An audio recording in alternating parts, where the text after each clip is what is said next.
My name's Jane Desotellle, and we're in Plattsburgh, New York. This is the property I was born and raised on, but for most of my life I lived out in the woods up in the Chateauguay-Brainardsville area. I learned to love plants living outside of Plattsburgh. I was raised with them, and as a teenager we had to work in the garden. But when I discovered how useful some of these plants were, the whole environmental movement was getting started back in the 70s, late 60s, early 70s. I was going, maybe we need to be a little more self-sufficient. If everybody took care of their little piece of property, the earth would be much better off.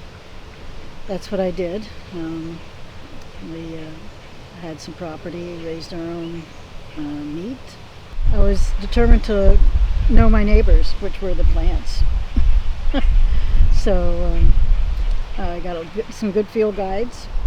I found the Peterson field guides were the best, easiest for me to use.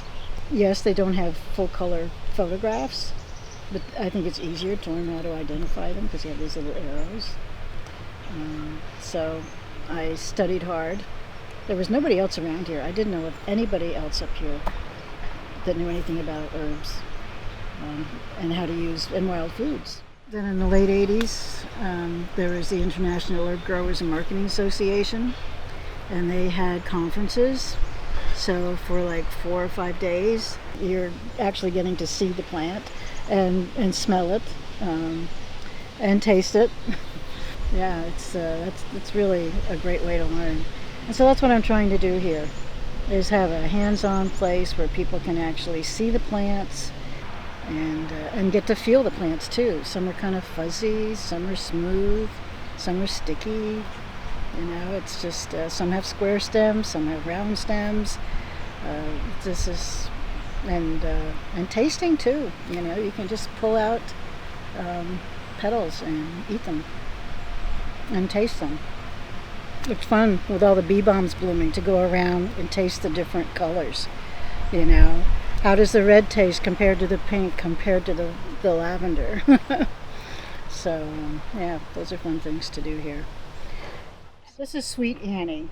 This reminds me of my grandmother's place in Ohio. When I went to my first International Herb Conference, this was the plant of the year. And I didn't know what Sweet Annie was, never heard of it before. But when they had some at the conference, and when I smelled it, I'm going, my mother was with me, I'm going, Mom, doesn't that smell like Grandma's farm? So that's the chicken yard. It smells like her chicken yard. And she goes, oh my gosh, yes. The conference was in Purdue, Indiana. We stopped in Ohio at my grandparents' farm and went out to where the chicken yard used to be. And we found a few still there. So I got a start of it. And it's an annual. It's in the Artemisia family. You can identify it easily by the smell because it's so unique. And that's one of the things I like to do out here at the sanctuary, is have people smell the plants. I did a walk at the Gazebo Club last Sunday, and there was Queen Anne's lace and yarrow growing right next to each other. And the leaves are kind of cut fine like these as well. They look similar. So I said, but smell them. They smell totally different. So it's a good way to learn how to identify plants.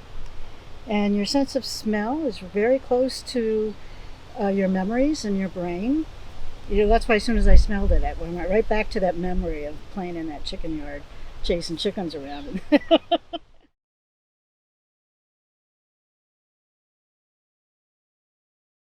They've done studies that walking out into green spaces lowers your blood pressure.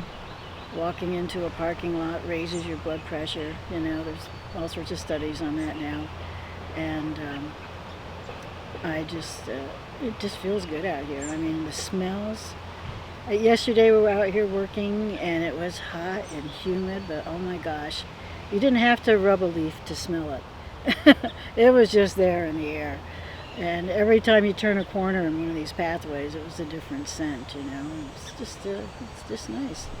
Plus the pretty blooms, and I've been able to make a living doing this too. I live very simply. Don't have a lot of expenses, especially most of my life I was living off the grid. So I didn't have an electric bill, didn't have a water bill, we had spring water. As I moved back to Plattsburgh to take care of my mother, who was aging, she was in her mid-80s and needed some help. So I slowly moved back here. This lot was totally wild. When we were kids, it was all our vegetables, and we raised gladiolas. We had like 3,000 glads, and we raised raspberries and sold them. So we did that to raise a little extra money, school clothes and stuff like that. And so this was, and it was a hayfield when they bought it. Well, when I got here in the 80s, black walnut tree here, butternut trees all over the place, vines, bittersweet, Virginia creeper, wild grape, it was a jungle. As much as the Adirondacks can be a jungle, it was a jungle. So I started clearing off places bit by bit by bit. I would go home, once a week, and I'd start bringing plants down as I got things cleared out, because I needed them near me. I just couldn't. I was 45 minutes away, and then I realized what I had here, and and people have donated plants, too. So that's great. We do a lot of plant swapping. Plant swaps are a lot of fun. Because you hate to throw away good plants, just because you don't have any more room for them. So I do dig up some plants and sell them to raise money for tree cutting. I had to spend thousands of dollars cutting butternut trees because the disease was killing them all. And I had a lot of butternut trees here. So that was a change. I went from a almost completely shade lot to mostly sunny lot. This is the raspberry splash bee balm. So you can eat the petals, make tea out of the leaves and the flowers. I make jelly out of the red variety, which we'll see in another part of the garden. Queen Anne's lace. Everybody knows Queen Anne's lace. Well, I've actually made jelly out of these. I've taken these flowers. See this little dark dot in the center? It's like a really dark red. And so I'll pick these flowers. I pick a full quart to make a batch of jelly. And it comes out with this like nice salmon kind of color, orangey color, and has a mild carrot flavor. And is that surprising? Well, this is wild carrot, is another name for this plant. It's a biennial, so this root is going to be way too tough, to eat. But if you get to know the leaves, and you get to smell, if you smell the leaves, they smell like carrot tops. So if you learn to identify these leaves and you look around, you'll probably find some younger plants. And the best time to get roots is in the spring or in the fall. So spring is a great time before the plant grows up to collect wild carrot roots. But if I pulled this up and scratched the root, it would smell just like carrots, but it's white like a parsnip. So that's Queen Anne's lace. Well, one of my first memories in Ohio collecting was collecting elderflowers. I guess like the second summer I'm going, why are we collecting these things?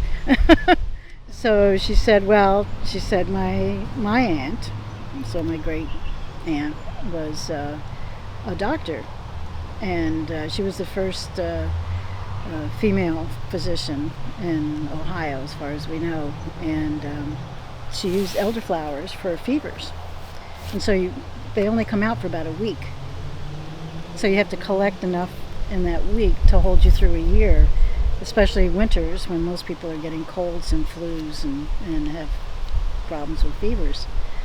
So I go, okay. And she would take them into a room that wasn't used very often and lay them out on newspaper and dry them. So that's, one of my first experiences with my grandmother. And she really taught me, just following her around the gardens and in the yard and stuff, how to appreciate nature. She would always whistle to the birds, and they'd whistle back. I thought, well, that's magical. That's pretty cool. And she'd start roses, and this is something I want to try this year. because I got a rose bush that I really like and I want more of it. She would take cuttings of roses, and she'd have like a glass jar over cuttings in the garden, and they would root. So I wish I'd paid a little more attention to how she did that. But I'm going to try. So some of that got passed on to my mother. When we moved here, I was raised here, and in the spring, planting, which is the broadleaf planting, was in the yard a lot. And she'd sit me out there and have me collect these leaves, and they're easy to tell from grass, because one's got leaves like the size of my hand, and the other's just grass. So, but it's easy to get, to identify. And so she would cook them up, and that would be our spring green. But then when I started studying herbs myself, I realized this not only is edible, it's medicinal.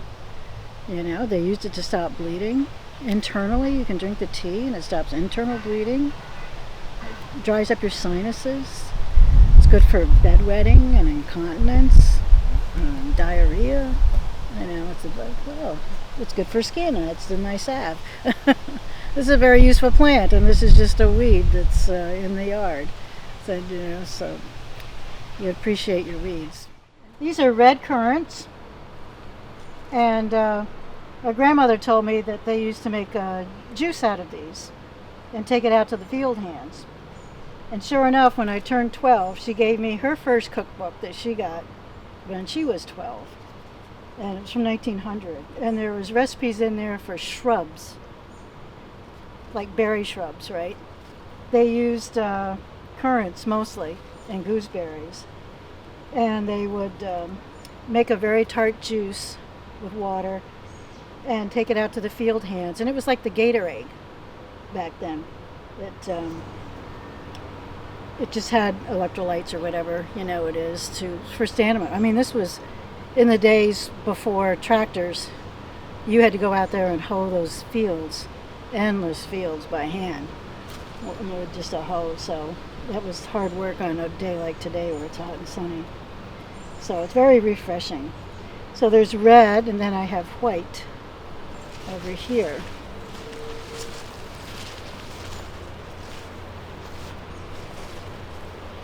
These are called champagne currants. They taste a little different, but they're still tart. The leaves are very pretty. You can make a tea out of the leaves as well, antiseptic. I just like to grab a few when I walk by. I walk by here a lot. Good. Okay, so we're going to talk a little bit about harvesting. So for teas, as a rule, for herbs, the best time to collect it is when it's just starting to bloom. That's when the medicinal properties are at their peak. Back here we have some catnip. I try to cut just above the other joints because where I cut it, that'll branch off and make more flowers. Very nice. Look at that bud. I do separate some of the buds and put them in packages separately. So here's our bundle. Now we'll go chop it up and put it in the drying boxes. I dry in low flat cardboard boxes. I put a thin layer in, and I get a box that does not have a plastic or glossy coating on the outside, so it's just all pure cardboard. There's a couple of reasons I do that. One is they dry out quicker if you don't have a glossy coating on the outside. Cardboard kind of wicks the moisture out of the plant, so that's a good thing. And also I recycle these boxes later on. I put them in the pathways of my garden and put wood chips on top. So eventually in a couple of years they'll all decompose and get them recycled. Some things like basils have a lot of moisture in the plants to begin with.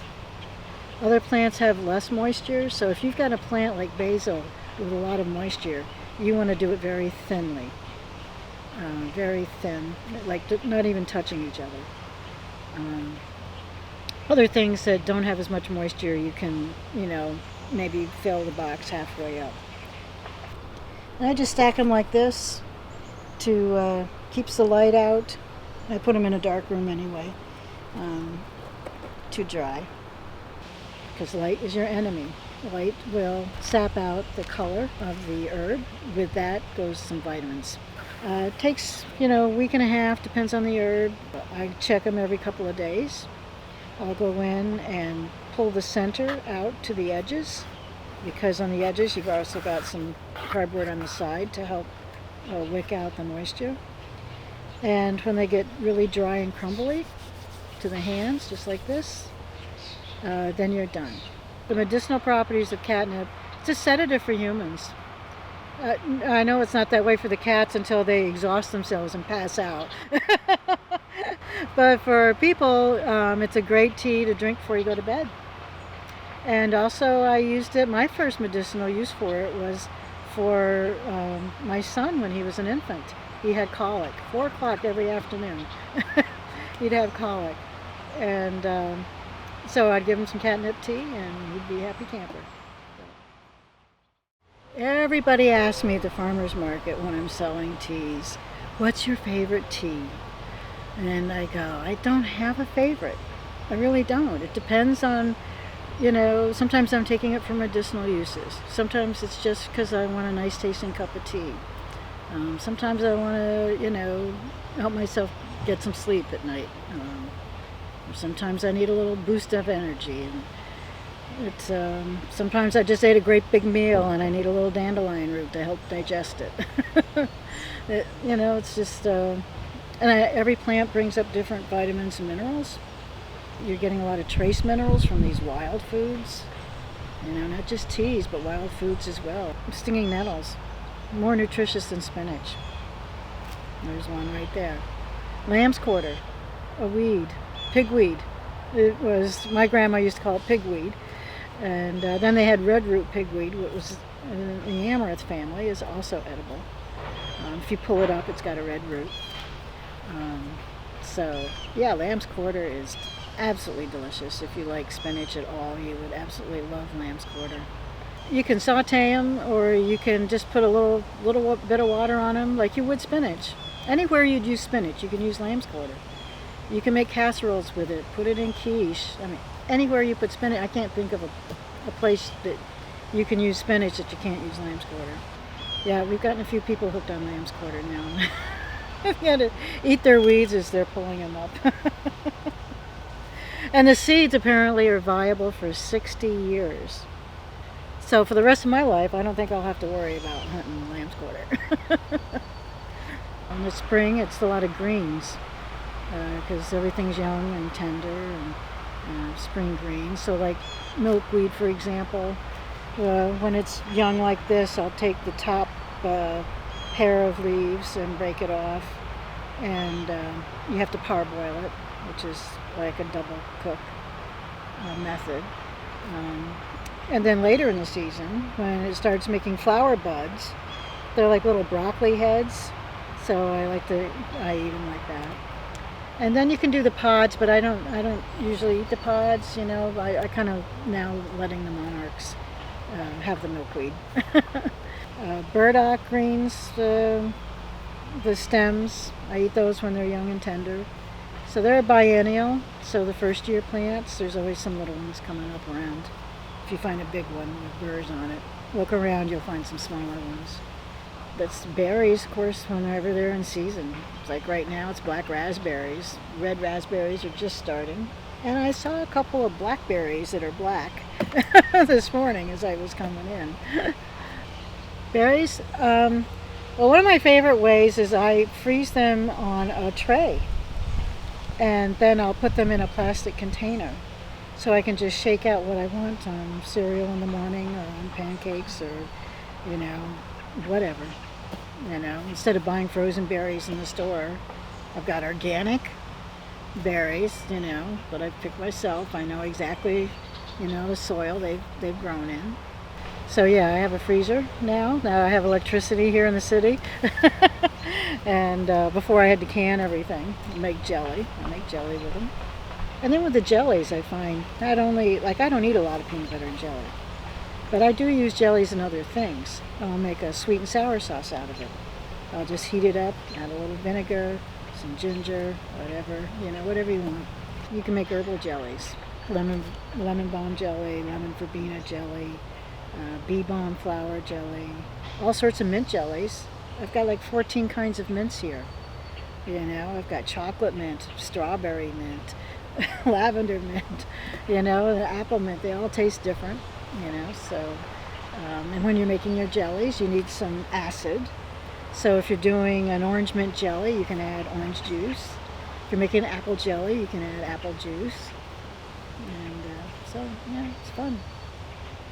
I'm always experimenting. I always try something new. Some things work, some things don't. The more you do this kind of thing, though, the more success you'll have, because you kind of know what's going to work and what isn't. This is some salve I made. It's an olive oil base with calendula flowers, plantain leaves, marshmallow leaves, essential oil of lavender, and some beeswax just to thicken it up. Check out the color on that. Isn't it beautiful? And it's also healing. It's good stuff. I have a lot of berry bushes here with wicked thorns, so it gets used on my arms. I could use a little bit right here, right now, today. And when you're experimenting, I have index cards. You would not believe the index cards I've bought in my life. Oh my gosh. So, yeah, I write down. And then I write down, I have a recipe box just on jellies, and it's so packed full, I'm going to need another box. And I keep my mistakes in there too, and I'll write on there, how much pectin, how much berries, how much sugar, of course, and then I write down, I keep track of how many jars I got out of the batch. And when all's said and done, I put down how long did it take to gel. Some things will gel quickly, some things take a long time, so I'll do that. Maybe I need to add a little more pectin next time. Any things I think I might change, I write it down, because it might be another year before I have those berries to do it again. So yeah, don't be afraid, it's just go ahead and try different things. This is a very medicinal plant, and this is one of the reasons I belong to the United Plant Savers, is Goldenseal. And here are the berries. They just turned red this week. So these are the berries, these are the leaves, Goldenseal. The roots are very golden color, just like gold threads. So this is a very medicinal plant. It detoxifies the system. And it's one of the plants that are protected because the root is the medicinal part. And so you have to kill the plant, to use the root. I do very carefully cut between the roots, between the plants, cut out sections of the roots, and replant them. I've had good luck with that. So this is an old compost pile from years ago. Soil was really rich, and it's loving it. It's got the shade of the black walnut tree, because it likes shade. Another plant that likes some shade is the wild ginger root, growing right here. And the root tastes just like ginger, a little stronger, but you can make like a ginger ale with it. You can use it in stir fry. I always said when I get older, because I was busy trying to make a living, and raising my son. And I always said when I get older, now that I realized I've learned so much, that I need to pass it on. The college I graduated from here, Plattsburgh State, now has a botany department. They didn't even teach botany when I went to college. But they have a botany minor now at Plattsburgh State, and they have a botany club, and they have their own little garden. So those kids, I meet them at farmers markets, and we get talking, and they said, oh, look, we want to come out and see your garden. It's really encouraging to see young people, get interested in plants. so many of them are going into environmental kind of work somehow. If I can help them along the way a little bit, that's great. I had a college student come over here who was taking genetics, and they're doing genetic testing of fungi in the Adirondacks. She was here for about an hour and had like 35 specimens. That's fast collecting, because you got to collect them carefully and label and everything, you know, for testing. But there was just so much with the wood chips and the logs and everything, you know, so she was happy. Yeah, so, you know, I would like to see more college kids come out here and do projects. And I have a list of the plants that are here, and you know, it got to about 400 plants, but that's like about a 5-year-old list now. I've got to redo it.